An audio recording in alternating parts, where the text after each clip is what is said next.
नमस्कार दोस्तों, concept king में आपका स्वागत है। ये घटना चक्र भूगोल की बुक है जिसमें आज हम पढ़ने वाले हैं विश्व का भूगोल। बहुत इंपॉर्टेंट है क्योंकि जब विश्व का भूगोल हम पढ़ते हैं उसी से हमारी समझ बनती है भारत के भूगोल की। तो बहुत ही इंपॉर्टेंट ये विश्व का भूगोल है। सारे कंसेप्ट विश्व के भूगोल से ही हमारे ड्राइव होते हैं। उसके बाद हम भारत का भूगोल पढ़ते हैं। तो इसका जो पहला चैप्टर है वो ब्रह्मांड है। तो इससे रिलेटेड क्वेश्चन को आज हम देखेंगे और देखेंगे कि हमें कैसे क्वेश्चन को सोल्व करना होता है। तो चलिए अपना स्टार्ट करते हैं पहला चैप्टर। देखिए पहला जो क्वेश्चन है वह है महाविस्फोट सिद्धांत संबंधित है। तो महाविस्फोट सिद्धांत किससे संबंधित है? देखिए महाद्वीप विस्थापन से, हिमालय की उत्पत्ति से, ज्वालामुखी के विस्फोट से और ब्रह्मांड की उत्पत्ति से। तो महाविस्फोट सिद्धांत आपको पता है ब्रह्मांड की उत्पत्ति से संबंधित है, जिसे बिग बैंग थ्योरी कहते हैं। और किन्होंने ये सिद्धांत दिया था? तो जॉर्ज लेमेत्रे ने। ठीक है, तो उसका राइट आंसर है बी, ब्रह्मांड की उत्पत्ति से। अगला क्वेश्चन है बिग बैंग सिद्धांत निम्नलिखित के उद्भव की व्याख्या करता है। तो किसकी व्याख्या ये करता है? ब्रह्मांड की। तो राइट आंसर है सी। अगला क्वेश्चन है आकाशगंगा वर्गीकृत की गई है। देखिए मिल्की वे किस रूप में वर्गीकृत की गई है? तो सर्पिलाकार गैलेक्सी के रूप में। इसका राइट आंसर है सी। आकाशगंगा जो मिल्की वे है हम किस रूप में इसको देखते हैं? सर्पिलाकार है रूप इसका, है ना। तो इसका जो राइट आंसर है वह है ए इसका राइट आंसर है। अगला क्वेश्चन है हमारी आकाशगंगा केंद्र की परिक्रमा करने में सूर्य को समय लगता है। तो कितना समय हमें लगता है? तो 25 करोड़ वर्ष। सूर्य पूरे आकाशगंगा को 25 करोड़ वर्ष में पूरा करता है। तो इसका जो राइट आंसर है वह है सी। सी इसका राइट आंसर है। अगला क्वेश्चन है तारे का रंग सूचक है। तो तारे का रंग किसका सूचक है? उसके ताप का। तो इसका जो राइट आंसर है वह है डी। डी इसका राइट आंसर है। अगला क्वेश्चन है वह सीमा जिसके बाहर तारे आंतरिक मृत्यु से ग्रसित होते हैं कहलाती है। तो चंद्रशेखर सीमा। ठीक है, तो उसका जो राइट आंसर है वह ए। चंद्रशेखर वह सीमा है जिसके बाहर तारे आंतरिक मृत्यु से ग्रसित होते हैं। ठीक है, इसका राइट आंसर ए। अगला क्वेश्चन है देखिए श्याम वीवर, इससे कंफ्यूज नहीं होना है। तो ब्लैक होल को श्याम वीवर बोलते हैं। तो श्याम वीवर होता है सिमट गया तारा। इसका जो राइट आंसर है वह है डी। ठीक है। अगला क्वेश्चन है तारों के कारण घटित आकाशीय परिघटना कौन है? ओजोन छिद्र, कृष्ण विवर, इंद्रधनुष, धूमकेतु। तो तारों के कारण घटित आकाशीय परिघटना कौन सी है? Black hole. तो इसका राइट आंसर है बी। बी इसका राइट आंसर है।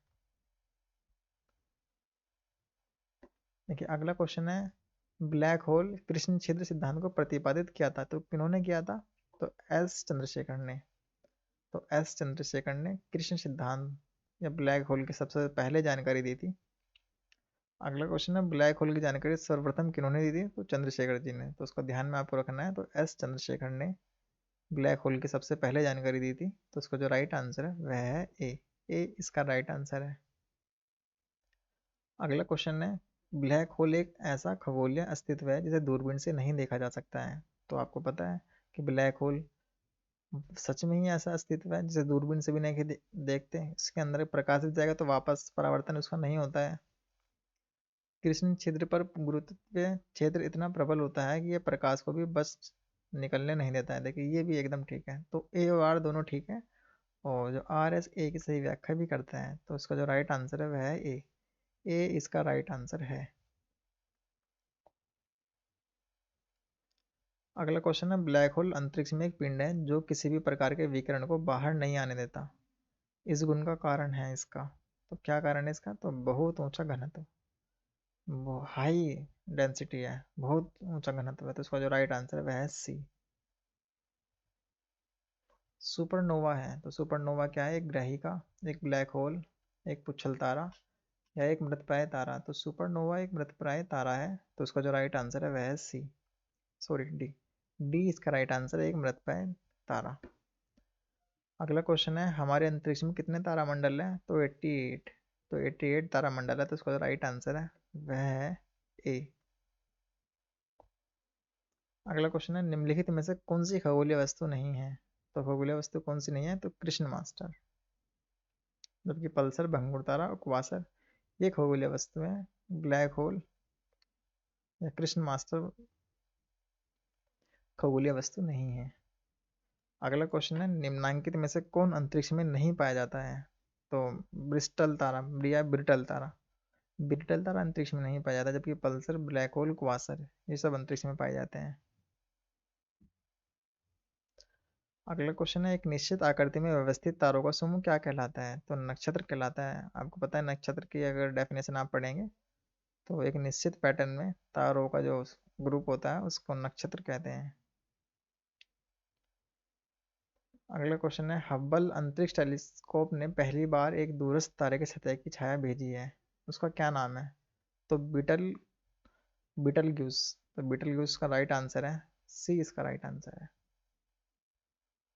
अगला क्वेश्चन है, देखिए पृथ्वी और सूर्य के बीचों बीच स्थित अंतरिक्ष यान में बैठे व्यक्ति को दिखाई पड़ेगा, क्या दिखाई पड़ेगा उसको? आकाश साई आकाश सिंह काला है, तारे टिमटिमाते नहीं हैं,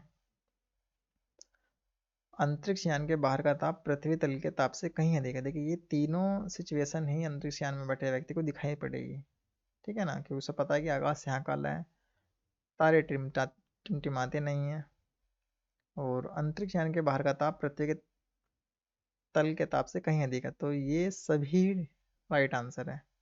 तो एक, दो और तीन, तीनों ही राइट आंसर है, और उसका जो राइट आंसर है वह है डी। डी इसका राइट आंसर है। अगला क्वेश्चन देखते हैं, प्रकाश वर्ष इकाई है, तो प्रकाश वर्ष किसकी इकाई है? दूरी की। इसका जो राइट आंसर है वह है बी। अगला क्वेश्चन है, तारों के मध्य दूरी ज्ञात करने की इकाई कौन सी होती है? तो प्रकाश वर्ष। प्रकाश वर्ष के माध्यम से दूरी ज्ञात करते हैं, तो उसका जो राइट आंसर है वह है डी। डी इसका राइट आंसर है। अगला क्वेश्चन देखते हैं,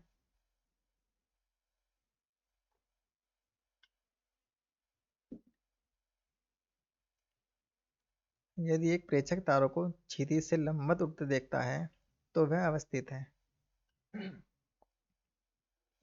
ठीक है, यदि एक प्रेक्षक, देखिए एक ऑब्जर्वर है, तारों को हॉरिजॉन्टल से वर्टिकल उड़ते देखता है, क्षितिज मतलब हॉरिजॉन्टल से लंबवत वर्टिकल उड़ते देखता है, तो वह अवस्थिति होती है विषुवत रेखा पर। इसका जो राइट आंसर है वह है ए। अगला क्वेश्चन देखते हैं, देखिए कुछ क्वेश्चन है, देखिए कुछ तीन चार लाइन्स में दे रखे कि एक व्यक्ति है, वो काली अंधेरी रात में रेगिस्तान में अकेला खड़ा था, उसे अपने गांव जाना था जो वहां से पूर्व में 5 किलोमीटर की दूरी पर स्थित है। देखिए पूर्व में है, कुछ इन्फॉर्मेशन उसको हाईलाइट में करना है। उसके पास दिशा ज्ञान के लिए कोई यंत्र नहीं था, पर उसने ध्रुव तारे को पहचान लिया। तो हमें पता है कि ध्रुव तारा कहाँ निकलता है? उत्तर दिशा में। अब उसको गांव पहुंचने के लिए निम्नलिखित में से कौन सा मार्ग अपनाना अधिकतम सुविधाजनक होगा? तो ये चार स्टेटमेंट है, ध्रुव तारे की दिशा में चलें, ध्रुव तारे से विपरीत दिशा में चलें, ध्रुव तारे को अपनी बाईं ओर रखकर चलें, ध्रुवी तारे को अपने दाईं ओर रखकर चलें। तो देखिए सबसे पहले हमें ये बनाना है, तो देखिए सबसे पहले ऊपर नॉर्थ है, ये ईस्ट है, ये वेस्ट है, ये साउथ है। तो आपको पता है जो ध्रुव तारा उत्तर में निकलता है, तो ध्रुव तारा यहाँ पर है। ठीक है ना, और इसका जो घर है इस लड़के का, एक व्यक्ति है, तो कह रहा है जो वहां से पूर्व में 5 किलोमीटर की दूरी पर है, तो पूर्व में है, तो पूर्व दोस्तों यहाँ पर है, तो ध्रुव तारा यहाँ पर है, और पूर्व यहाँ पर, तो 5 किलोमीटर दोस्तों यहाँ मान लीजिए। तो हमें जाना है पूर्व की दिशा में, और वो कहाँ खड़ा है? उत्तर। उत्तर के पास खड़ा है, हमें जाना है पूर्व में। तो ध्रुव तारे को मैं कौन से डायरेक्शन में रखना है? तो ध्रुव तारे को अपने बाईं ओर रखेंगे तभी तो उत्तर में जाएंगे, सॉरी पूर्व में जाएंगे। ध्रुव तारे को अगर हम अपने लेफ्ट साइड रखेंगे तभी तो हम पूर्व में जाएंगे, या राइट में रखेंगे तो पूर्व में। तो ध्रुव तारे को अगर हम अपने बाएं तरफ रखेंगे तो हम उसके घर पहुंच जाएंगे, तो ध्रुव तारे को अपनी बाईं ओर रखकर चले तो पहुंच जाएगा अपने घर पे। तो इसका जो राइट आंसर आपने देखा वो सी है। इस तरह से आप बनाना डायग्राम से। ठीक है, सी राइट आंसर है। देखिए अगला क्वेश्चन है, जिस तारामंडल के तारे ध्रुव तारे की ओर संकेत करते हैं वह है सप्तऋषि। ध्रुव तारे का संकेत सप्तऋषि मंडल से होता है, तो उसका राइट आंसर है ए सप्तऋषि। अगला क्वेश्चन है, निम्नलिखित में से कौन अंतरिक्ष शब्दावली से संबंधित नहीं है? देखिए चार स्टेटमेंट मतलब ऑप्शन है, टेलीमीटरिंग, बारहीनता, सिस्लुनर और बाइट। बाइट आपको पता है कंप्यूटर से संबंधित है। ठीक है, तो डी राइट आंसर है।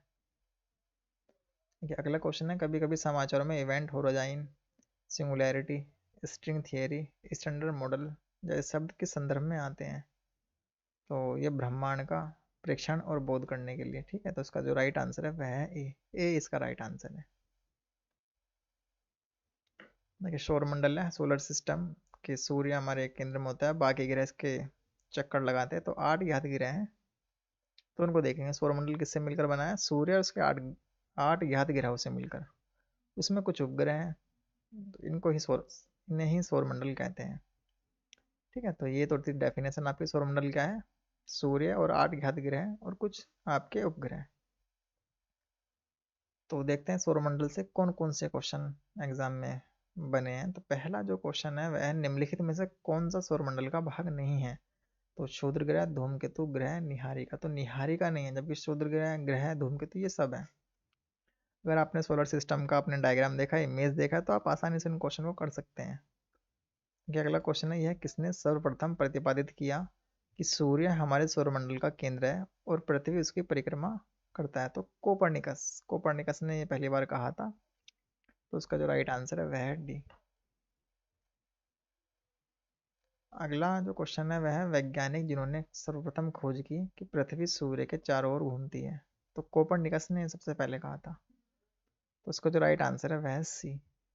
अगला क्वेश्चन है, किस वैज्ञानिक ने पहली बार कहा था पृथ्वी सूर्य के चारों ओर चक्कर लगाती है और पृथ्वी ब्रह्मांड का केंद्र बिंदु नहीं है? तो कोपर्निकस ने कहा था सबसे पहले। तो कोपर्निकस ध्यान में रखना है। देखिए कोपर्निकस, गैलीलियो, ये इंपॉर्टेंट है, आपको पता होना चाहिए। उसका राइट आंसर है बी, कोपर्निकस। अगला क्वेश्चन है, किसने सर्वप्रथम यह स्थापित किया कि सभी ग्रह सूर्य की परिक्रमा करते हैं?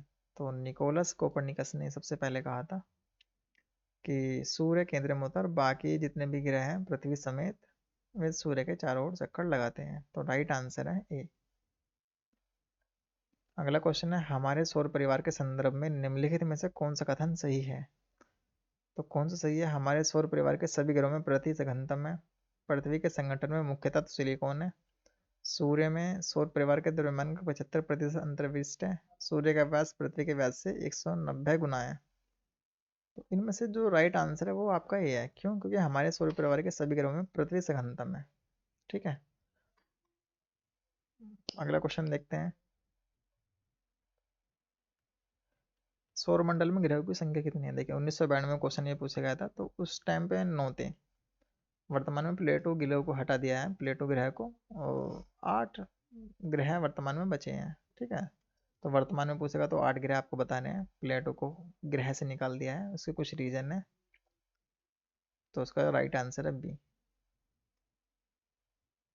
कौन से? देखिए बुध, शुक्र, पृथ्वी, मंगल, बृहस्पति, शनि और वरुण, जिसमें से 4 ये आपके आंतरिक ग्रह हैं और लास्ट के 4 हैं आपके बाह्य ग्रह। आंतरिक ग्रह ठोस अवस्था में है और जो बाह्य ग्रह हैं आपके तरल अवस्था में है। ठीक है, अगला क्वेश्चन देखते हैं। सूर्य से दूरी के क्रम में निम्नलिखित में से कौन से 2 ग्रह मंगल और यूरेनस के बीच में स्थित हैं? तो बृहस्पति और शनि, इसका राइट आंसर है बी।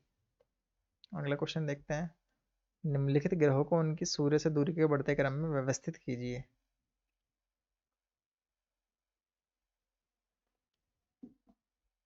देखिए सोलर सिस्टम, देखिए जो सोलर सिस्टम है, सोलर सिस्टम, इससे रिलेटेड मैंने थ्योरी की एक क्लास ली थी, आप वह जाकर पढ़ सकते हैं। ठीक है, आप देखेंगे, आपको चैनल पे मिल जाएगी वह वीडियो। मैंने सोलर सिस्टम उसमें समझा रखा है आपको, इसमें पूरा क्या क्या शॉर्ट ट्रिक इसमें रहने वाली है, बुध, शुक्र, पृथ्वी, मंगल आपको कैसे याद रखना है, क्या क्रम में है। तो वहाँ जाके भी आप इसको देख सकते हैं। ठीक है, तो सूर्य से दूरी के बढ़ते क्रम में व्यवस्थित हमें करना है, तो उसका जो राइट आंसर है वह है ये। तो सबसे पहले पृथ्वी आएगा, फिर बृहस्पति, फिर यूरेनस, फिर प्लेटो। ठीक है, तो राइट आंसर ए है। बाकी मैंने बता रखा है उसमें कि दूरी से हमें कैसे निकालना है। ठीक है, अगला क्वेश्चन देखते हैं। सूर्य तथा पृथ्वी के मध्य ग्रह कौन कौन से हैं? तो बुध एवं शुक्र। देखिए बुध, शुक्र, पृथ्वी, मंगल, बृहस्पति, शनि और वरुण। तो देखेंगे सूर्य और पृथ्वी के मध्य भी हैं बुध और शुक्र। बुध, शुक्र, पृथ्वी, तो बुध और शुक्र हैं दोस्तों। अगला क्वेश्चन है, पृथ्वी स्थित है, तो पृथ्वी किन के मध्य स्थित है? शुक्र एवं मंगल के। तो राइट आंसर है ए। देखिए यहाँ सबसे पहले बुध पड़ेगा, फिर शुक्र, फिर पृथ्वी, फिर मंगल। तो शुक्र और मंगल के बीच। ठीक है, तो ए राइट आंसर है। अगला क्वेश्चन है, ग्रहों के बारे में निम्न में से कौन सा कथन सत्य है? तो ये प्रकाशहीन होते हैं किंतु चमकते नहीं है। देखिए ग्रह जो होते हैं, ग्रह और तारे जब हम पढ़ते हैं तो ग्रह और तारे में एक अंतर होता है। तारे क्या होते हैं, चमकते हैं, उनके पास अपना एक हीट होती है, उनके पास अपना एक प्रकाश होता है। अगला है, ये अप्रकाशवान होते हैं हुए भी चमकते हैं। ये प्रकाशवान होते हैं किंतु चमकते नहीं हैं। देखिए इनको ध्यान से पढ़ना है, मतलब आप कंफ्यूज हो जाएंगे इसमें। ये प्रकाशवान भी है और चमकते भी हैं। देखिए आप सेकंड वाला पढ़ेंगे, ये अप्रकाशवान होते हुए भी चमकते हैं, तो ये राइट है, क्योंकि इनके पास अपनी हीट और ऊर्जा नहीं होती है, हीट नहीं होती है, इनके पास अपना प्रकाश नहीं होता है। ये प्रकाश अपना कहाँ से लेते हैं, सूर्य से। ठीक है, तो ये अप्रकाशमान होते हैं और चमकते क्यों हैं, सूर्य की वजह से। तो राइट आंसर आपका कौन सा है, बी राइट आंसर है। देखिए अगला क्वेश्चन है आपका, सौरमंडल का सबसे छोटा ग्रह। देखिए मैंने सब समझा रखा है उसमें कि सौरमंडल का सबसे छोटा ग्रह कौन सा है, बड़ा ग्रह कौन सा है, सूर्य के सबसे निकटतम ग्रह कौन सा है। अगर आपने वह वीडियो नहीं देखे है ना, तो प्लीज़ एक बार जरूर जाके देखें। ये बहुत इंपॉर्टेंट वीडियो है, 20-25 मिनट की दोस्तों वीडियो होगी वो। ठीक है, तो जो सौरमंडल का सबसे छोटा ग्रह कौन सा है, प्लूटो। और सौरमंडल का सबसे बड़ा ग्रह कौन सा है, बृहस्पति। और सौरमंडल में सूर्य से दूसरे स्थान पर ग्रह कौन सा होता है, शुक्र। और सबसे निकट ग्रह कौन सा है सूर्य के, बुध। बुध, शुक्र, पृथ्वी, मंगल। तो आपको क्रम तो दोस्तों याद रखना ही पड़ेगा, ये फैक्ट है याद। देखिए ज्योग्राफी को मैं बार बार बताता आपको आया हूँ। देखिए ज्योग्राफी और एशियंट हिस्ट्री और medieval history, geography, ancient history, medieval history, ये बिल्कुल फैक्चुअल है। एशियंट और मिडिवल तो फैक्चुअल है, जबकि आप ज्योग्राफी देखेंगे तो लगभग 50% कंसेप्ट है इसमें, और 50% आपको डेटा दोस्तों याद रखना ही पड़ता है। बहुत इंफॉर्मेशन इसमें होती है। अगला क्वेश्चन देखते हैं, सूर्य के निकट कौन सा ग्रह है। तो सबसे पहले बुध पड़ता है, तो बुध राइट आंसर है। देखिए अगला क्वेश्चन है, निम्नलिखित युग्मों में से कौन सा सही सुमेलित नहीं है। सौरमंडल का सबसे बड़ा ग्रह बृहस्पति, ये तो ठीक है। सौरमंडल का सबसे छोटा ग्रह बुध, ये भी ठीक है। सौरमंडल का सर्वाधिक चमकीला ग्रह है, ये भी ठीक है आपका। सौरमंडल का मंदतम गति वाला ग्रह मंगल, दोस्तों ये गलत है आपका, है तो इसका राइट आंसर है डी। अगला क्वेश्चन देखते हैं। देखिए आपको लगाना है घटते क्रम में, इनको लगाना है। तो बृहस्पति, वरुण, पृथ्वी, शनि। ठीक है, घटता क्रम, तो आपको घटता क्रम लगाना है। तो देखिए घटते क्रम का मतलब है जो सबसे पहले बड़ा होगा, फिर उससे छोटा, फिर उससे छोटा, फिर उससे छोटा। तो इन चारों में सबसे बड़ा ग्रह कौन सा है, बृहस्पति है। तो पहला किसमें होगा, ए और सी में। ठीक है ना, तो 50-50 तक तो पहुंच गए इसमें, और सी राइट आंसर है। इसके बाद शनि आएगा, फिर वरुण आएगा, फिर पृथ्वी आएगा। देखिए अगला क्वेश्चन है, हाइड्रोजन, हीलियम तथा मीथेन प्रमुख गैस है जो विद्यमान होती है। ठीक है, देखिए अगर आप इस क्वेश्चन को पढ़ेंगे तो हाइड्रोजन, हीलियम और मीथेन तीनों गैसों की उपस्थिति बृहस्पति, शनि, अरुण और वरुण सब जगह पाई जाती है। तो राइट आंसर इसका कौन सा लगाए, तो कंफ्यूजिंग है। आप कमेंट में जाके बताना कि कौन सा राइट आंसर इनका होना चाहिए। अगला क्वेश्चन है, निम्नलिखित में से कौन सा ग्रह सौरमंडल का नहीं है। तो फ्लोरिडा। बुध, शुक्र, शनि देखेंगे तो सब सौरमंडल के, फ्लोरिडा कहाँ है दोस्तों, ये तो पृथ्वी पर है। फ्लोरिडा की आपने वो सुनी होगी धारा, महासागरीय धारा है एक। ये अगला क्वेश्चन है, गोल्डीलॉक्स जोन शब्द निम्नलिखित में से किसके संदर्भ में अक्सर समाचारों में देखा जाता है। तो गोल्डीलॉक्स जोन बाह्य अंतरिक्ष में पृथ्वी जैसे ग्रहों की खोज के लिए ये शब्द जाना जाता है। उस साल करंट अफेयर में चर्चा में रहा था ये। देखिए अगला जो क्वेश्चन है वह ग्रह, उपग्रह, पुच्छल तारा, कृत्रिम उपग्रह, ये आपके नाम दे रखे हैं। देखिए कितना हार्ड क्वेश्चन है। उपग्रह क्या है, आपको नहीं पता कि चंद्रमा को उपग्रह कहते हैं, तो बी का फर्स्ट है। ग्रह कौन सा, यूरेनस है, तो ए का 2 है, ए का 2। तो बी और सी कट चुका है आपका, ए और डी में से आंसर है। ठीक है, तो उसका जो राइट आंसर है वह बी है। पुच्छल तारा क्या है दोस्तों? मेरा इनर है, कृत्रिम उपग्रह हीली है। ठीक है, अगला क्वेश्चन देखते हैं। देखिए सूर्य से रिलेटेड क्वेश्चन होंगे इसमें, पढ़ते हैं। तो पहला क्वेश्चन है, सूर्य के केंद्र में उपस्थित पदार्थ होते हैं।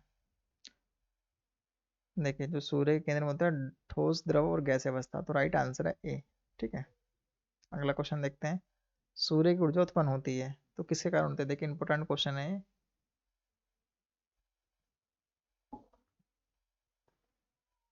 तो नाभिकीय संलयन द्वारा, ठीक है, न्यूक्लियर फ्यूजन के द्वारा सूर्य की ऊर्जा उत्पन्न होती है। तो राइट आंसर है बी। अगला क्वेश्चन है, हीरक वलय एक दृश्य है जिसे देखा जा सकता है। तो केवल पूर्णतः पथ चिन्ह के परिधीय क्षेत्रों में। तो राइट आंसर है सी। हीरक वलय एक दृश्य है जिसे देखा जा सकता है, कैसे? केवल पूर्णतः पथ चिन्ह के परिधीय क्षेत्रों पर। अगला क्वेश्चन है, सूर्य ग्रहण कब होता है? तो न्यू मून डे। ठीक है, अमावस्या को होता है। तो राइट आंसर है बी, प्रतिपदा, न्यू मून डे। अगला क्वेश्चन है, सूर्य ग्रहण कब होता है? देखिए सूर्य ग्रहण, चंद्र ग्रहण, बिल्कुल ध्यान से आपको पढ़ना है, इनमें आप कंफ्यूज भी हो सकते हैं। तो सूर्य ग्रहण कब होता है? जब चंद्रमा सूर्य पृथ्वी के बीच में आता है। ठीक है, जब चंद्रमा, देखिए सी ऑप्शन है, जब चंद्रमा सूर्य में पृथ्वी के बीच में आता है तो सूर्य ग्रहण हो जाता है। तो राइट आंसर है सी। अगला क्वेश्चन है, खग्रास या पूर्ण सूर्य ग्रहण केवल सीमित भू क्षेत्र में दिखाई पड़ता है, क्यों? ठीक है, देख ये आपको ये बताना है कि जो पूर्ण सूर्य ग्रहण है केवल सीमित भू क्षेत्र में दिखाई पड़ता है, इसका क्या कारण है ये बताना है हमें। तो आप स्टेटमेंट पढ़ेंगे, चार स्टेटमेंट है। पृथ्वी के अनुप्रस्थ परिच्छेद की तुलना में पृथ्वी पर पड़ने वाली चंद्रमा की छाया का आकार छोटा होता है। नेक्स्ट, पृथ्वी की सतह सपाट नहीं है बल्कि उसमें उभार और अवनमन है। अगला, सूर्य के चारों ओर पृथ्वी का तथा पृथ्वी के चारों ओर चंद्रमा का कक्ष पथ पूर्णतः वृत्ताकार नहीं है। नेक्स्ट, वायुमंडलीय अपवर्तन के कारण सूर्य की किरणें चंद्र छाया के अधिकांश परिधीय क्षेत्र तक पहुंच सकती है। देखिए जो उसका राइट आंसर है वह ये है, क्यों? क्योंकि पृथ्वी के अनुप्रस्थ परिच्छेद की तुलना में पृथ्वी पर पड़ने वाली चंद्रमा की छाया का आकार छोटा होता है, तो छोटा होने की वजह से ही इस सीमित क्षेत्र में दिखाई पड़ता है। तो राइट आंसर ए है। अगला क्वेश्चन है, सूर्य का हेलो प्रभामंडल या हेलो प्रकाश के अपवर्तन से उत्पन्न होता है, तो किसके कारण होता है ये? पक्षाभ मेघों के हिम स्फोटकों द्वारा। तो उसका राइट आंसर है सी। सी इसका राइट आंसर है। देखिए अगला क्वेश्चन है, एक खगोलीय एकक औसत दूरी है, तो किसकी दूरी है पृथ्वी और सूर्य के बीच? तो उसका जो राइट आंसर है वह है ए। ए इसका राइट आंसर है। अगला क्वेश्चन है, सूर्य और पृथ्वी के बीच औसत दूरी कितनी है? तो ये आप डेटा याद कर लेना, क्योंकि कई बार एग्जाम में पूछा गया है। 150, 10, 6 किलोमीटर। ठीक है, तो इस तरह का डेटा है ये। ठीक है, देखिए दोस्तों आजकल ये क्वेश्चन नहीं पूछे जाते इतने फैक्ट। सूर्य से पृथ्वी की दूरी कितनी है? तो राइट आंसर है डी। अगला क्वेश्चन है, पृथ्वी सूर्य से निकटतम दूरी पर कब होती है? तो 3 जनवरी को निकटतम होती है। ठीक है, अगला क्वेश्चन देखते हैं। सूर्य का आकार पृथ्वी से कितने गुना है? तो 109 गुना। ठीक है, राइट आंसर है सी, 109 गुना। देखिए अगला जो आपका है वो बुध। बुध से देखते हैं कैसे क्वेश्चन बने हैं। देखिए बुध ग्रह सूर्य के चारों ओर दीर्घवृत्तीय कक्षा में परिक्रमा कर रहा है, जैसे कि आकृति में दर्शाया गया है। जिस बिंदु पर बुध की गतिज ऊर्जा अधिकतम होगी वह चिन्हित करना है। देखिए सबसे ज्यादा जो ऊर्जा कहाँ पर होगी वो होगी ए स्थान पर। तो राइट आंसर है ए, ए से। ठीक है, अगला क्वेश्चन है, निम्नलिखित में से कौन सा ग्रह सबसे कम समय में सूर्य का चक्कर लगाता है? तो इसका राइट आंसर है बी, बुध। बुध सबसे कम समय लेता है। अगला क्वेश्चन है, निम्नलिखित ग्रह युग्मों में से कौन बिना उपग्रह के हैं? तो कौन कौन से? बुध और शुक्र पे कोई भी उपग्रह नहीं है। तो राइट आंसर है डी। डी इसका राइट आंसर है। अगला क्वेश्चन है, किसी पिंड का एल्बिडो परावर्तित प्रकाश में देखने पर उसकी चाक्षुष द्युति निर्धारित करता है। बुध का एल्बिडो पृथ्वी के एल्बिडो से अधिक होता है। देखिए सेकंड वाला आपका स्टेटमेंट गलत है, जबकि फर्स्ट स्टेटमेंट ठीक है। तो राइट आंसर है ए।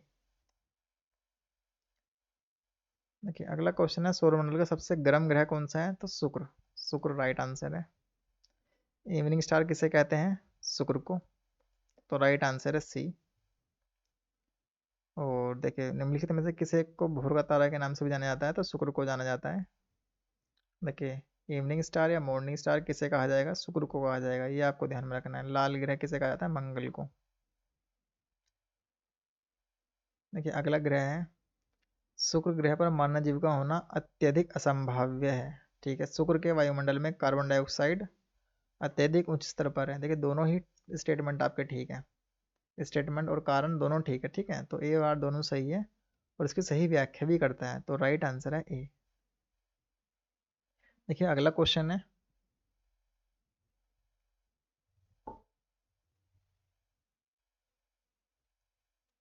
पृथ्वी की जुड़वा बहन कहे जाने वाले ग्रह का क्या नाम है? देखिए, पृथ्वी की जुड़वा बहन किसे कहा जाता है? शुक्र को। तो राइट आंसर है बी।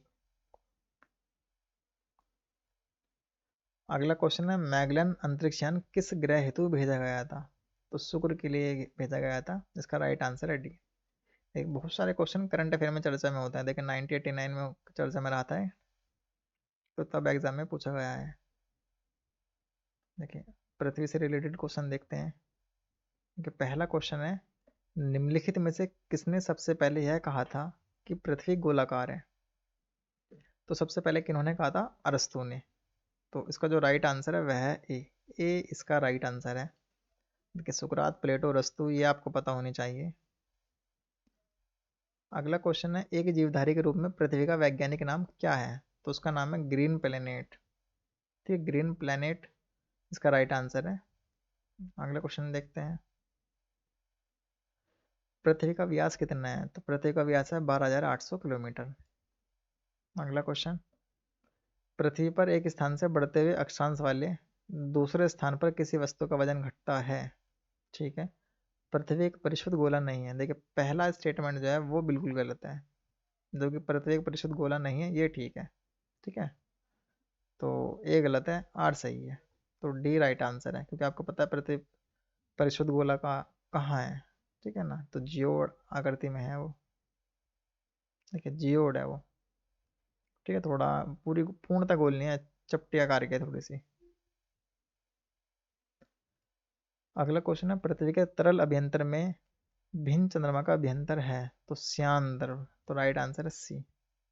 अगला क्वेश्चन है भूर प्रॉपर्टी में बहुतायत से पाया जाने वाला रासायनिक तत्व कौन सा है? तो ऑक्सीजन। तो राइट आंसर है ए। ए राइट आंसर है। देखिए, बहुत फैक्चुअल डेटा इसमें है, इसलिए आपको थोड़ा अजीब लग रहा होगा कि इन क्वेश्चनों को कैसे टैकल करना है, लेकिन इनको रिवाइज करेंगे तब हो पाएंगे, नहीं तो बहुत फैक्चुअल डेटा है इसमें। अगला क्वेश्चन है पृथ्वी तक पहुंचने के लिए सूर्य से चला प्रकाश समय कितना टाइम लेता है? तो 8 मिनट में पहुंच जाता है। सूर्य से पृथ्वी पर पहुंचने में जो सूर्य का प्रकाश को कितना टाइम लगता है? तो 8 मिनट। सूर्य का प्रकाश पृथ्वी पर पहुंचता है 8 मिनट में। ठीक है, तो राइट आंसर है सी। अगला क्वेश्चन है निम्नलिखित में से कौन सा एक तारा पृथ्वी के सर्वाधिक समीप है? तो पृथ्वी के सर्वाधिक समीप कौन सा तारा है इनमें से? तो सूर्य। सूर्य भी तो एक तारा है ना। अगला क्वेश्चन है निम्नलिखित में से कौन सा ग्रह पृथ्वी से निकटतम है? तो मंगल। तो राइट आंसर है बी। अगला क्वेश्चन है पृथ्वी को सूर्य की परिक्रमा करने में कितना टाइम लगता है? तो 365.25 दिन।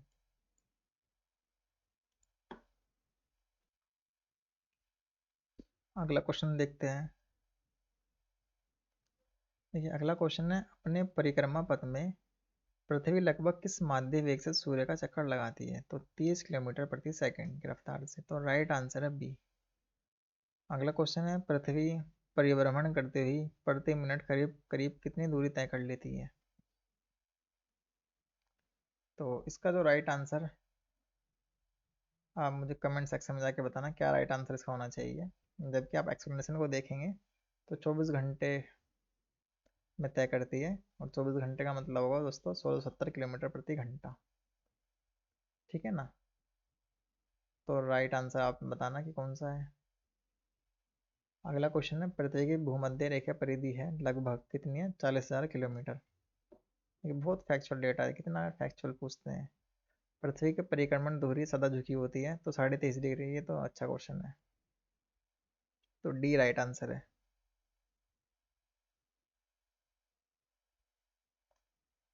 लेकिन नेक्स्ट क्वेश्चन है, पृथ्वी के चुंबकीय क्षेत्र की अक्ष पृथ्वी की भौगोलिक अक्ष पर 23.5 डिग्री अनंत है, ठीक है। उत्तरी गोलार्ध में पृथ्वी का चुंबकीय ध्रुव उत्तरी कनाडा में एक प्रायद्वीप में है, अच्छी है। अगला है, पृथ्वी की चुंबकीय विषुवत रेखा दक्षिण भारत में थुम्बा से गुजरती है। देखिए पहला और दूसरा बिल्कुल गलत स्टेटमेंट है, ठीक है ना। ये थर्ड स्टेटमेंट ठीक है। ठीक है, तो पृथ्वी की चुंबकीय विषुवत रेखा दक्षिण भारत से थुम्बा से गुजरती है, तो ये राइट आंसर है आपका। ठीक है, अगला क्वेश्चन है, पृथ्वी के अक्ष के उत्तरी सिरे को उत्तरी ध्रुव कहते हैं। 45 डिग्री अक्षांश की लंबाई विषुवत रेखा की आधी होती है। पृथ्वी के अक्ष की समांतरता है। अपसौर अवस्था में पृथ्वी के परिभ्रमण की गति तीव्र होती है। देखिए जो आपका फोर्थ स्टेटमेंट है वो गलत है, और आपका सेकंड स्टेटमेंट भी दोस्तों गलत है। पहला और तीसरा ठीक स्टेटमेंट है, तो डी राइट आंसर है। अगला क्वेश्चन देखते हैं, दिन रात किसके कारण होते हैं। वह है, तो दिन रात किसके कारण होते हैं, भू परिभ्रमण, तो राइट आंसर है बी। ठीक है, पृथ्वी के अपने अक्ष पर घूमने के कारण दिन रात होते हैं, तो राइट आंसर है बी। अगला क्वेश्चन है, जब दिन और रात की अवधि बराबर होती है तो सूर्य किरणें सीधी कहाँ पड़ती है, भूमध्य रेखा पर, विषुवत रेखा पर सीधी पड़ती है, तब दिन और रात बराबर होते हैं, तो राइट आंसर है बी। अगला क्वेश्चन है, देखिए अगला क्वेश्चन आप ध्यान से पढ़ना कि मौसम परिवर्तन पृथ्वी की गति किस विशिष्टता से होता है। सूर्य के चारों ओर परिक्रमा से, धुरी पर 23.5 डिग्री झुकाव से, ऊपर बताए गए एम बी से, और अपनी दूरी पर घूमने से। देखिए मौसम परिवर्तन ए और बी इन दोनों के कारण से होता है। सूर्य के चारों ओर चक्कर लगाने से भी होता है, और जो पृथ्वी 23.5 डिग्री अपने अक्ष पर झुकी है इसके कारण भी होता है, तो उसका जो राइट आंसर है वह है सी। ठीक है ना। अगला क्वेश्चन है, मौसम बदलने का क्या कारण है। देखिए रिपीट है, तो मौसम बदलने का क्या कारण है, पृथ्वी का अपनी दूरी पर घूमना एवं सूर्य के चारों ओर घूमना। पृथ्वी का सूर्य के चारों ओर चक्कर लगाना। नेक्स्ट है, पृथ्वी का सूर्य के चारों ओर चक्कर लगाना व अपने अक्ष पर झुका हुआ होना। ठीक है। नेक्स्ट है, पृथ्वी का अपनी दूरी पर चक्कर लगाना और अपने अक्ष पर झुका होना। देखिए जो सी ऑप्शन है वह ठीक है, क्यों, क्योंकि मौसम कब बदलेगा, जब एक तो सूर्य के चारों ओर चक्कर लगाएगी पृथ्वी, और दूसरा कारण होता है कि अपने अक्ष पर वो झुकी हुई है, तो राइट आंसर है सी। अगला क्वेश्चन है, पृथ्वी के पृष्ठ पर किसी विशेष बिंदु पर विचार कीजिए। जैसे यहाँ पे दिल्ली शहर दे रखा है, दिन में वहाँ का तापमान सर्दियों की अपेक्षा गर्मियों में सामान्यतः अधिक होगा, क्यों होगा। देखिए क्वेश्चन आपको ध्यान से पढ़ना है, कंसेप्ट पर आधारित ये क्वेश्चन है। देखिए स्टेटमेंट आप पढ़िए ए बी सी डी। तो ए पढ़ेंगे आप, सर्दियों की अपेक्षा गर्मियों में पृथ्वी सूर्य से अधिक निकट होती है। बी, पृथ्वी पर गिरने वाली सूर्य किरणें सर्दी में पृथ्वी के पृष्ठ की दिशा में अधिक झुकी होती है। सी, वायुमंडलीय अवक्षेपण से जल का वाष्पन केवल सर्दी में होता है। डी, सर्दी में पृथ्वी का अक्ष सूर्य की दिशा में अधिक अनंत होता है। देखिए जो इसका राइट आंसर है वह है बी। इसका कारण क्या होता है, क्योंकि पृथ्वी पर गिरने वाली सूर्य किरणें सर्दी में पृथ्वी के पृष्ठ की दिशा में अधिक झुकी होती है, जिसके कारण सर्दियों की अपेक्षा गर्मियों में सामान्यतः अधिक तापमान होता है। ठीक है, अगला क्वेश्चन देखते हैं, अगर सूर्य और पृथ्वी के बीच की दूरी 1/4 कम हो जाए तो सबसे अधिक संभावना किस बात की होगी। देखिए क्या क्वेश्चन इन्होंने बनाया है, सूर्य और पृथ्वी के बीच की दूरी कम हो जाए तो क्या पॉसिबिलिटी होगी। पृथ्वी सूर्य में गिर जाएगी, पृथ्वी जलकर भस्म हो जाएगी, हमारे वर्ष की अवधि कम हो जाएगी, पृथ्वी अंतरिक्ष में उड़ जाएगी। देखिए ए बी डी बिल्कुल गलत स्टेटमेंट है, सी ठीक है, हमारे वर्ष की अवधि कम हो जाएगी। अगला क्वेश्चन देखते हैं, देखिए आपको कथन पढ़ना है और कारण आपको बताना है कि कौन सा इनमें से ठीक है। ठीक है, तो पढ़ते हैं, कृत्रिम उपग्रह हमेशा पृथ्वी से पूर्व दिशा में छोड़े जाते हैं। ठीक है। अगला, पृथ्वी पश्चिम से पूर्व की ओर चक्कर लगाती है और इसलिए उपग्रह का निकास वेग मिल जाता है। देखिए पहला स्टेटमेंट आपका गलत है, जबकि कारण ठीक है, क्योंकि पृथ्वी पश्चिम से पूर्व दिशा की ओर घूमती है, इसलिए उपग्रह का निकास वेग मिल जाता है। ठीक है, तो उसका जो राइट आंसर होगा वो डी, क्योंकि एक गलत है और आर ठीक है। अगला क्वेश्चन है, पृथ्वी के परित घूमने वाले कृत्रिम उपग्रह से बाहर गिराई गई गेंद। ठीक है, ये चार स्टेटमेंट है, आपको बताना कौन सा ठीक है। सूर्य पर चली जाएगी, चंद्रमा पर चली जाएगी, पृथ्वी पर गिरेगी, पृथ्वी के परित उपग्रह के समान आवर्तकाल के साथ उसी के कक्षा में घूमती रहेगी। देखिए, तो उसका राइट आंसर है वह डी। डी राइट आंसर है। अगला क्वेश्चन है, पृथ्वी ग्रह की संरचना में मेटल के नीचे क्रोड निम्नलिखित में से किस एक का बना है? देखिए, मेटल कोड ये आपको पता है ये किससे बना है? लोह से बना है, तो राइट आंसर है सी, लोह से वह बना है। देखिए, पृथ्वी है और 3 भागों में बटी है, भूप्रपटी, मेंटल कोर, लोह से बना है। अगला क्वेश्चन है, विश्व पृथ्वी दिवस कब मनाया जाता है? तो 22 अप्रैल को मनाया जाता है। तो इसका जो राइट आंसर है वह है ए। देखिए, मंगल से रिलेटेड क्वेश्चन को देखते हैं। तो पहला क्वेश्चन आपके सामने है, वह है एक ग्रह के एक दिन का मान उसके अक्ष का झुकाव लगभग पृथ्वी के एक दिन मान और झुकाव के समतुल्य है। देखिए, ध्यान से आपको पढ़ना है। क्या क्वेश्चन उन्होंने बनाया कि एक ग्रह के दिन का मान और उसके अक्ष का झुकाव लगभग पृथ्वी के दिन के समान है। तो वह कौन सा ग्रह है? मंगल। मंगल ग्रह पर ही पृथ्वी के समान लगभग दिन और रात होते हैं। तो उसका जो राइट आंसर है वह है डी। डी इसका राइट आंसर है। अगला क्वेश्चन देखते हैं। देखिए, आपको कथन पढ़ना है ध्यान से और आपको कारण अच्छे से पढ़ना है। देखिए, क्वेश्चन आपके तभी अच्छे ठीक से सोल्व होंगे जब आप उनको ध्यान से पढ़ेंगे बिल्कुल।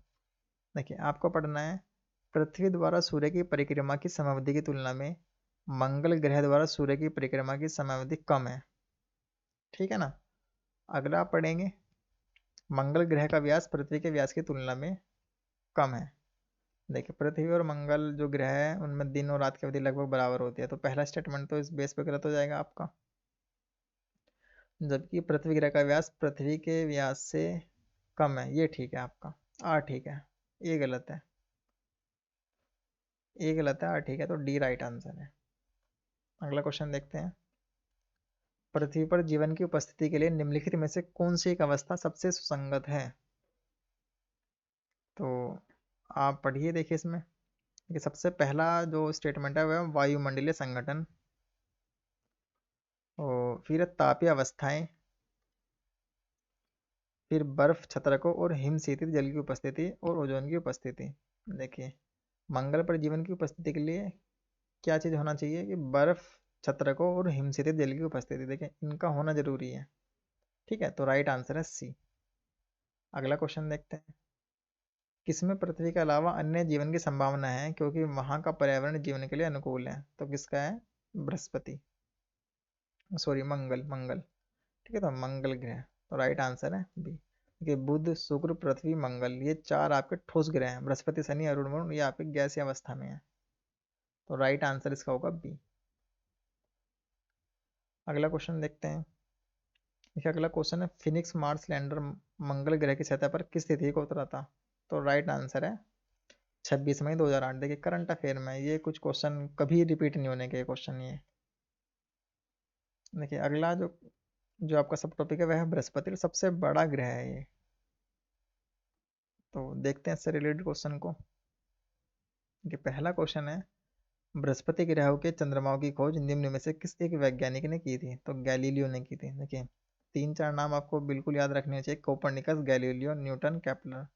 कोपरनिकस, गैलीलियो की आप हिस्ट्री भी आपको पढ़नी चाहिए, मतलब 1-2 पेज की आपको पता होना चाहिए इनका क्या योगदान है।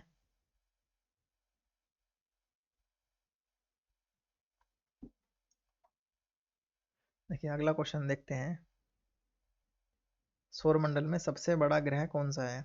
तो बृहस्पति सबसे बड़ा ग्रह है, राइट आंसर है ए। देखिए, अगला क्वेश्चन है, सबसे भारी ग्रह कौन सा है? तो बृहस्पति, राइट आंसर है ए। देखिए, अगला क्वेश्चन है, सूर्य के गिर्द गिर्द एक परिक्रमा के लिए निम्न में से कौन सा एक ग्रह अधिकतम समय लेता है? तो सबसे ज्यादा जो समय लेता है वो लेता है बृहस्पति। ठीक है ना? देखिए, बृहस्पति जो ग्रह है वो सबसे बड़ा ग्रह है।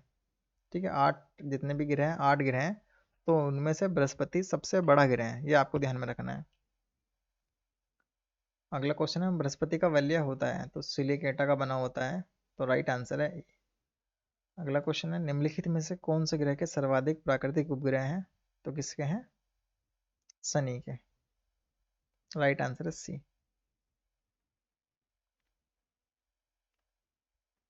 देखिए अगला क्वेश्चन है, शनि सूर्य के चारों ओर एक चक्कर लगाने में कितना समय लेता है? तो 29.5 वर्ष। देखिए ये फैक्चुअल इतने क्वेश्चन हैं, इनका देखिए कोई हिसाब नहीं है, ये ना तो याद होंगे आपके, और ना ही मुझे लगता है ये बार बार रिपीट होते हैं इन फैक्चुअल डेटा को। कुछ इंपॉर्टेंट क्वेश्चन है वे आपको याद होने चाहिए, कौन इन्हें याद करेगा इतने क्वेश्चनों को। किस ग्रह के चारों ओर वलय है? तो ए शनि। देखिए दिमाग मतलब घूम जाता है इतने फैक्ट याद करते करते। अगला क्वेश्चन है, अपनी यात्रा के 7 वर्षों के बाद अंतरिक्ष यान कैसिनी ने जून 2004 में निम्नलिखित में से किस ग्रह का चक्कर लगाना आरंभ किया था? तो शनि ग्रह का। तो राइट आंसर है डी। अगला क्वेश्चन है, शनि ग्रह है नेपच्यून से गर्म। तो राइट आंसर है सी। देखिए टाइटन सबसे बड़ा चंद्रमा या उपग्रह है? तो उसका जो राइट आंसर है वह है डी। डी राइट आंसर है। अगला क्वेश्चन देखते हैं, सौरमंडल से संबंधित निम्नलिखित कथनों में से कौन ठीक है? ये कौन सा सही है हमें ये बताना है, तो स्टेटमेंट आपको ध्यान से पढ़ना है। बुध ग्रह सौरमंडल का सबसे गर्म ग्रह है। ठीक है, देखिए पहला गलत है, ये नहीं है। तो शुक्र सबसे गर्म ग्रह है, तो पहला स्टेटमेंट आप हटाइए, तो ए कट गया आपका और डी कट गया। बी और सी में से आंसर है। शनि का उपग्रह गैनीमीड सौरमंडल का सबसे बड़ा उपग्रह है। ठीक है, ये भी आपका स्टेटमेंट गलत है। थर्ड और फोर्थ ये आपके ठीक है। तो सी राइट आंसर है। क्यों? क्योंकि नेपच्यून उपशून्य तापमान वाले मीथेन गैसों के वल्यों से घिरा रहता है, ये ठीक है। और फोबोस व डाइमस मंगल ग्रह के दो उपग्रह हैं, तो ये भी ठीक है आपका। तो सी राइट आंसर है। अगला क्वेश्चन है, यूरेनस सूर्य के चारों ओर एक परिक्रमा कितने टाइम में करता है? तो 84 वर्ष लेता है। ठीक है। अरुण अरुण सूर्य के चारों ओर 84 वर्ष में चक्कर लगाता है एक। अगला क्वेश्चन है, वर्ष दीर्घतम होता है प्लेटो पर। लेकिन नेक्स्ट क्वेश्चन है, सूर्य की परिक्रमा में कौन सा ग्रह सर्वाधिक समय लेता है? तो प्लेटो सबसे ज्यादा समय लेता है। तो राइट आंसर है डी। अगला क्वेश्चन है, इंटरनेशनल एस्ट्रोनॉमिकल यूनियन द्वारा वर्ष 2006 में दी गई एक नई परिभाषा के अनुसार निम्नलिखित में से कौन सा एक ग्रह नहीं है? तो प्लूटो नहीं है। प्लूटो को अब ग्रह की परिभाषा से बाहर निकाल दिया है, तो इसीलिए वर्तमान में 8 ग्रह हैं। ठीक है। अगला क्वेश्चन है, सौर परिवार का सबसे छोटा ग्रह कौन सा है? तो प्लूटो। राइट आंसर है ए। अगला क्वेश्चन है, सौरमंडल का सबसे ठंडा ग्रह कौन सा है? तो सबसे ठंडा ग्रह कौन सा है? नेपच्यून। तो ए राइट आंसर है। नेक्स्ट क्वेश्चन है, कौन सा ग्रह सौर जगत का सबसे दूर ग्रह है? ठीक है, तो सबसे दूर ग्रह कौन सा है? कभी वरुण कभी यम। तो ये राइट आंसर है। देखिए यम को प्लूटो कहते हैं, ये ध्यान में रखना है आपको।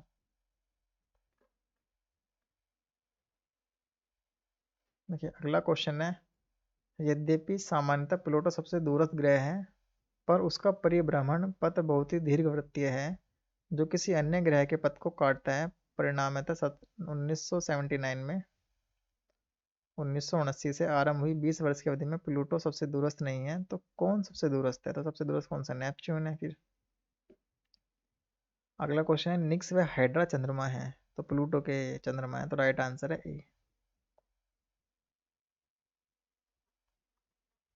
देखिए चंद्रमा से रिलेटेड क्वेश्चन को देखते हैं। देखिए पहला जो क्वेश्चन है, मानव ने चंद्रमा पर पहला कदम कब रखा था? तो 1969 में। तो राइट आंसर है डी। अगला क्वेश्चन है, सी ऑफ ट्रैंक्विलिटी कहाँ पर है? तो सी ऑफ ट्रैंक्विलिटी कहाँ पर है? चंद्रमा पर। तो राइट आंसर है डी। देखिए अगला क्वेश्चन है, चांद का सदैव एक अभिन्न फलक ही पृथ्वी की ओर अभिमुख होता है। ठीक है।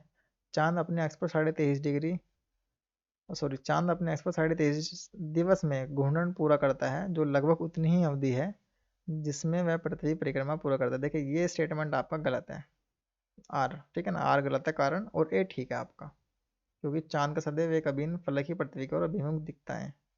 तो ए ठीक है, आर गलत है। तो सी राइट आंसर है। देखिए अगला क्वेश्चन है, पृथ्वी पर से चंद्रमा के पृष्ठ का केवल एक ही फलक दिखाई देता है। ठीक है। अपने अक्ष पर चंद्रमा के घूर्णन का काल उसके पृथ्वी के चारों ओर घूमने के काल के बराबर होता है। देखिए ये गलत है। देखिए रिपीट क्वेश्चन है, 2006 में यहाँ पूछा गया यूपीपीसीएस में, और 2005 में बिल्कुल उठा के यहाँ रख दिया यूपीपीसीएस ने अगले साल। 2005 में यूपीएससी ने पूछा था। तो आर तो गलत है आपका, ए ठीक है। अगला क्वेश्चन है, चंद्रमा के धरातल पर दो व्यक्ति एक दूसरे की बात नहीं सुन सकते हैं, क्योंकि क्योंकि चंद्रमा पर वायुमंडल नहीं है, इसलिए नहीं सुन सकते हैं। तो उसका जो राइट आंसर है वह है बी। बी इसका राइट आंसर है। चंद्र ग्रहण कब होता है? तो चंद्र ग्रहण कब होता है? जब पृथ्वी सूर्य और चंद्रमा के बीच में आ जाती है, जब चंद्र ग्रहण होता है। तो राइट आंसर है बी। देखिए चंद्र ग्रहण कब होता है, सूर्य ग्रहण कब होता है, ये क्वेश्चन गलत नहीं होने चाहिए, ये बिल्कुल पता होना चाहिए कि सूर्य ग्रहण कब होता है। जब पृथ्वी और सूर्य के बीच चंद्रमा आ जाता है। चंद्र ग्रहण कब होता है? जब पृथ्वी सूर्य और चंद्रमा के बीच आ जाती है। तो राइट आंसर इसका बी है। अगला क्वेश्चन देखते हैं, कौन सी परिस्थिति में चंद्र ग्रहण होता है? तो अर्धचंद्र, नवचंद्र, पूर्ण चंद्र। तो पूर्ण चंद्र के दौरान ही चंद्र ग्रहण होता है। अगला क्वेश्चन है, 22 दिसंबर 1999 को पूर्णिमा के चंद्रमा के सामान्य से अधिक चमकदार होने के लिए मुख्य उत्तरदायी कारण क्या था? तो उपभू। देखिए ये उपभू की वजह से ही उस साल ज़्यादा चमका था ये। तो राइट आंसर है डी। अगला क्वेश्चन है, जब अर्धचंद्र होता है तो सूर्य, पृथ्वी तथा चंद्र के बीच का कोण होता है? तो 90 डिग्री का होता है। तो राइट आंसर है बी। अगला क्वेश्चन है, बेमुल को हमें इसमें से चुनना है। देखिए मंगल, चंद्रमा, बुध, पृथ्वी। देखिए मंगल, बुध और पृथ्वी ये क्या है? ये आपके ग्रह हैं, जबकि चंद्रमा क्या है? एक उपग्रह है। अगला क्वेश्चन है, निम्न में से कौन सा ग्रह नहीं है? तो पृथ्वी, बुध और मंगल ग्रह है, चंद्रमा उपग्रह है। अगला क्वेश्चन, ग्रह उपग्रह पुच्छल तारा कृत्रिम उपग्रहयान। तो इनको पढ़िए, चंद्रमा, यूरेनस, मैरिनर, हेली। तो देखिए ग्रह कौन सा है? आपको यूरेनस है। तो ए का टू, तो ए का टू दोस्तों किस में है? ए में है और डी में। तो सी और डी तो कट गया आपका। उपग्रह कौन सा है आपका? चंद्रमा। तो बी का फर्स्ट है। बी का फर्स्ट यहाँ भी है और यहाँ भी है। पुच्छल तारा, तो पुच्छल तारा क्या है दोस्तों? हेली है। और कृत्रिम उपग्रह कौन सा है? मैरिनर है। तो ए राइट आंसर है। अगला क्वेश्चन है, ब्लू मून परिघटना होती है। तो कब होती है ब्लू मून परिघटना? जब एक ही माह में दो पूर्णिमा होती है, तो उस घटना को भी ब्लू मून परिघटना कहते हैं। तो राइट आंसर है ए। अगला क्वेश्चन है, जब किसी वस्तु को पृथ्वी से चंद्रमा पर ले जाया जाता है तो उसका भार घट जाता है। तो राइट आंसर है बी। बी इसका राइट आंसर है। अगला क्वेश्चन है, चंद्रमा की पृथ्वी से दूरी कितनी है? तो 364,000 किलोमीटर। अगला क्वेश्चन है, एक देश अपने सैलानी प्रशिक्षणकर्ताओं को चंद्रमा की कक्षा में भेजकर एशिया का प्रथम देश हुआ है। तो कौन सा वह देश है? तो जापान। जापान वह देश है। राइट आंसर है ए। देखिए क्षुद्र ग्रह को पढ़ते हैं। देखिए जो पहला क्वेश्चन है वह है, मंगल और बृहस्पति की कक्षाओं के बीच सूर्य के चारों ओर परिक्रमा करने वाले सेल के छोटे छोटे टुकड़ों को क्या कहते हैं? क्षुद्र ग्रह। देखिए क्षुद्र ग्रह की डेफिनेशन है, मंगल और बृहस्पति के बीच ये पाए जाते हैं।